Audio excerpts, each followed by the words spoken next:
अखोई गसे ऐदो को सुता ना थान ब यार रोई दो मैतई लेत्रगदी पांगल लेरो पांगल लेत्रगदी मैतई लेरो है से चौथों हाईगे मसिमा मैतई खुदी मना याबने मैतई वकाई सुबो मैतई दुनते कोई न हाजिरी सिदे मैतई अंडरस्टैंडिंग लेबा मैतई सिंगदे पांगल लेरमद्रगदी मैतई लेरमोय मैतई लेरमद्रगदी पांगल लेरमोय है से अखोई ngasi tenbiriba almai council ki member खुदी मना मसिमा इसा इसा दा कंप्यूटर सेव तोरो थंबगुना इसा इसा की ब्रेन दा थंबेयो मसिदा कप सुनाम मनवा मैतई सिंगना पांगन सिंगो कर मैतना लहेले अखोई की लमचत सजत तरुबा समाज मरक्त अखोइना अकाइबा तौदबा मदुगी दमक्तनी मैतई की निंथौसिंगना अखोइबु यामना चिखोन नाखोना लहेलेबसे खंगदबा मैतई वकाई सुबो मैतई सोशल मीडिया दा वाथी वरी ngang मैतई सिंगना दे अखोइसि तुकचन उहनबिगनी तुकचन लौरिबनी मदो अखोना नेवर पैदो मदो सोकन या थोकते ngasi मैतई यावगसु मैतई सिंगी सोशल मीडिया दा होरे थादोरकदोनि मैतई सिंगा सोयदना तारकनी अइना ngang मतमदा नहांग ngang दो यानिंग दे हरंदो अइगा मदुदा अइ फेस तौनगनी सोय सोयदना मदुगी मरम जाब हिस्ट्री बुथोकने मैतई न खोसो मुसलमान लेरंद्रगदे पांगल लेरंद्रगदे मैतई न खोय लेरमोय मैतई न खोय लेरंद्रगदे मुसलमान ले खोसो लेरमोय मैतई पांगल ले खोसो लेरमोय हेबसे अइना चेमाई खुदी मदुगी प्रूफ बिबो ngamnanaba aingonda ले अदुना अखोई मणिपुर लेखिबा मैतई पांगल सिंसे करीसु वखन हंथनना वखन बिगननबा मरम करिता लेते अदु ओलमाई काउंसिल की मेंबर सिंग ngasi मणिपुर लेरिबा मौलाना ओलमाई खुदी मन मणिपुर की पांगन की हिस्ट्री से खंगदबदी याते हिस्ट्री खंगद्रगदी ngasi अखोदा चैलेंज तोरको खुदी मसे आई बरे कोना आई हिस्ट्री नाका दोने मसी माई ओलमा सिंगर humble request ने मणिपुर की पांगन की हिस्ट्री पाबियो मदुगी इम्प्रेस ना खोंजल लगा डॉक्यूमेंट लिसिंग अहुम की मथकता को लेयबने मैतई पांगल सिंग हरखिबली खुनथो खुनदाखबगी अदुगा पांगल सिंग लोप थौदा हाइबा सिगे दुमकदी मणिपुर ले मोमैतई पांगल सिंग से चामद मरफु से अखोई इपाई कुसिन लाखबगी हिस्ट्री खंगद्री ngasi को थीद्री थिमिनसे इम्प्रेस को काउबिगनो इम्प्रेस न तो ऑलमाई काउंसिल को काउजरोय अदुगा मसे अखोइना मफम मफम खुदी मता सेमिनार वर्कशॉप तोरगा मैतई सिंग मैतई पांगल सिंग लेनरबा मरी हाइब सिगे सेमिनार को बगी को वखर लेरी मसिदा सु ऑलमाई काउंसिल सिंगा यावबियो अदुगा अखोई की इम्प्रेस ता ओलेमा सिंगी मेंबर अमा हो यावदी इम्प्रेस मसी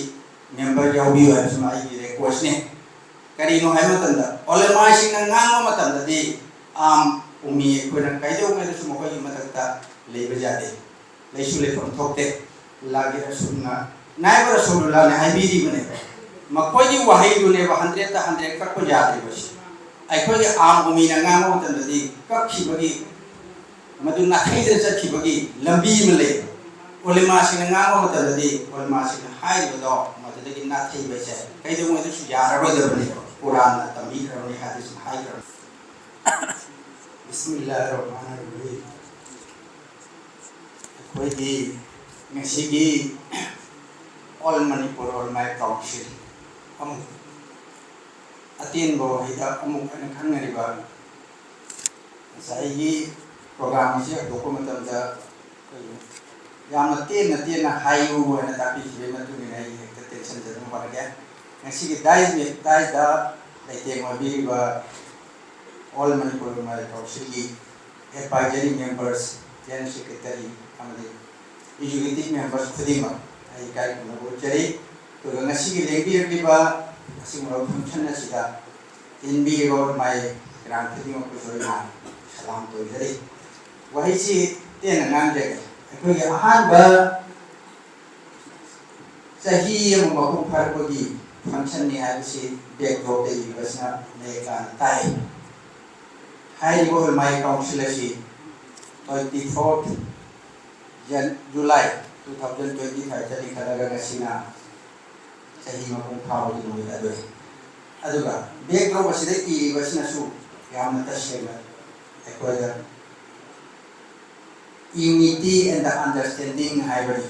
olmaising na toyos. Kasi ko iti olmaising sila yung dapat araw mani ko iti unity ay ko iti like unity like mo lamdam masigi unity sa ito siya olmaising na sumber wala ko sabi siya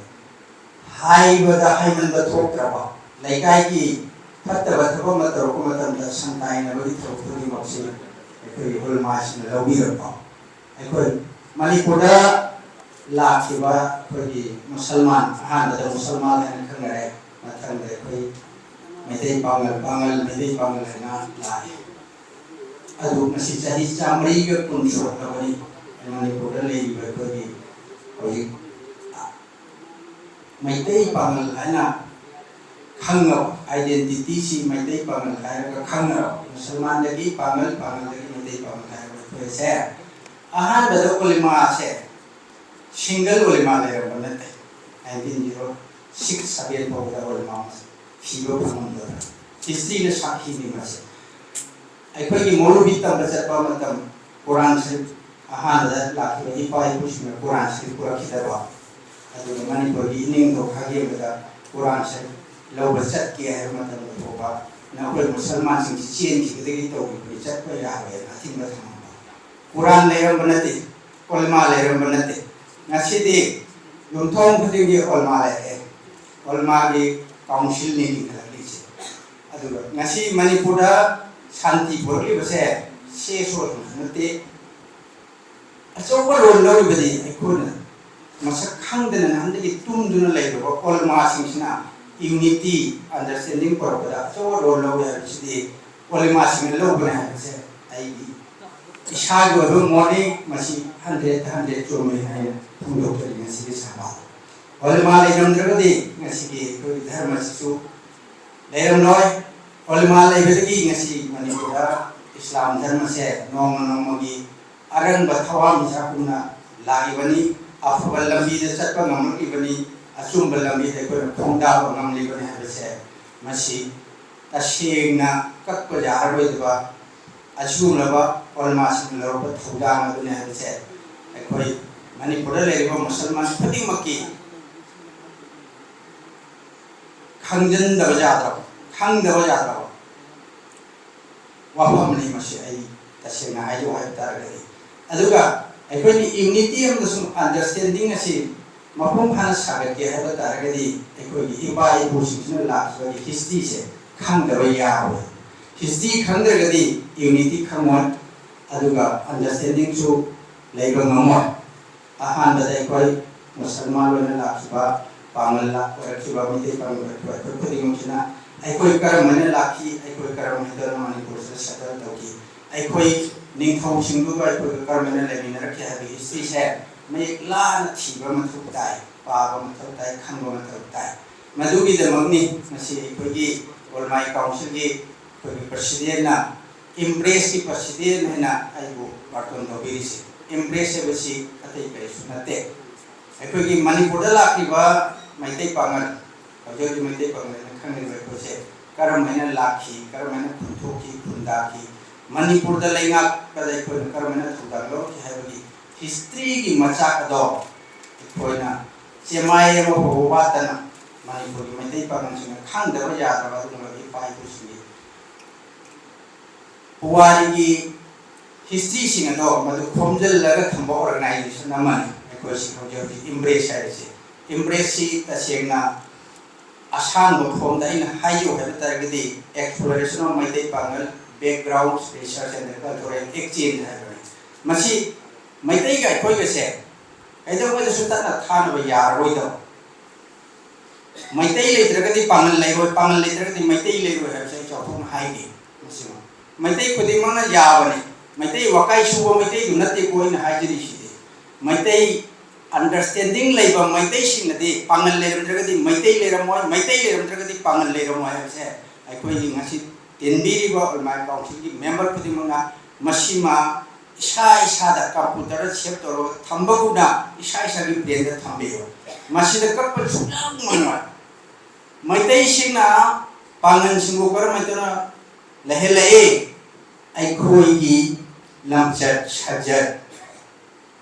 taru ba समाज मरक्ता अखोइना अकायब तौदबा मदुगी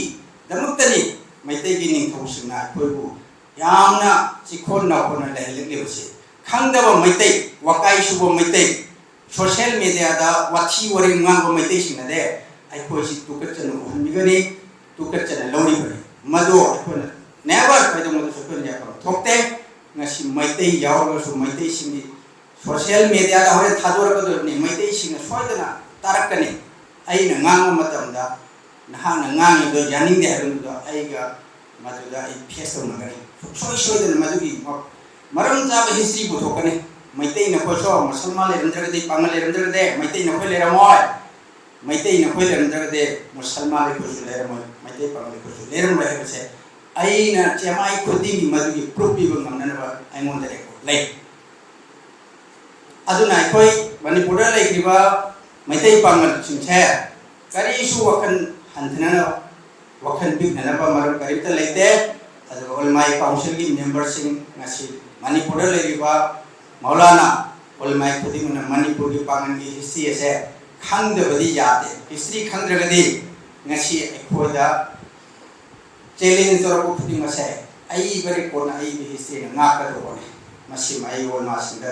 humble request ने मणिपुर की पांगल की history पाबियो मदुगी impress ना खोमजल लगा document लिसिंग अहुम की मथकता को लेयबने मैतै पांगल सिंग हरखिबली खुनथोक मदाखबगी अदुगा पांगल सिंग लोप थौदा हाइबस सिगे दुमतदी मणिपुर ले मोमदै पांगल सिंग से चामदा मरफु से अखोय इपाई कोसिन लाखबगी हिस्ट्री खंगद्री ngasi को थीद्री थिमिनसे इम्प्रेस को काउबिगनो इम्प्रेस न ओलमाई काउंसिल काउजरोय अदुगा मसे अखोयना मफम मफम खुदिमता सेमिनार वर्कशॉप तौरगा मैतै सिंग मैतै पांगल सिंग लेनरबा मरी हाइब सिगे सेमिनार तौबगी प्रवखर लेरी मसिदा ओलमाई काउंसिल सिंगा यावबियो अदुगा अखोयगी इम्प्रेस ता ओलेमा सिंगी मेंबर अमहो यावदी इम्प्रेस मसी मेंबर यावबियो हसमा आइगी रिक्वेस्ट ने करीनो है मतंदा ओलेमा सिंग ngang मतंदा दि आम उमी कोना कायदो में सुम कोई मतकता लेबे जाते लेसु लेफम थोकते लागिरा सुना नायबर सोलुला ने हाइबीरी बने मकोई वहाई दुने 100 ता 100 कक को जाते बस अखोई आम उमी ngang मतंदा दि कखिबगी मदु नाखैदे चखिबगी लंबी में ले ओलेमा सिंग ngang मतंदा दि ओलेमा सिंग हाइबदो मददगी नाथै बेसे कायदो में सु यारबदबने कुरान तमी करने हादिस हाई करने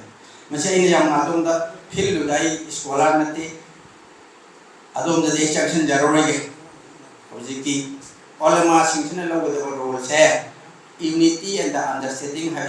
हिस्ट्री नहीं ना सुया जाते हिस्ट्री नहीं ना भी हिस्ट्री नहीं ना सी कोई इम्प्रेस ना ओवरऑल लो जगह हिस्ट्री पाबी ना सी हिस्ट्री खमी ना सी मणिपुर लेबो मतंदा मणिपुर कोई की आइडेंटिटी से ताके है हिस्ट्री में ताकदो ने हिस्ट्री खंगदगदी करना आई आइडेंटिटी इसान ताकदो अदुगी दमतदी मरांग कायना को इम्प्रेस रिपोर्ट लेजरे मसी वाइबियो पाबियो अपाम रिपोर्ट को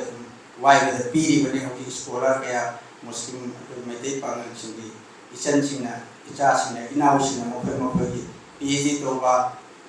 थेसिस इबो मतंदा खुदेगी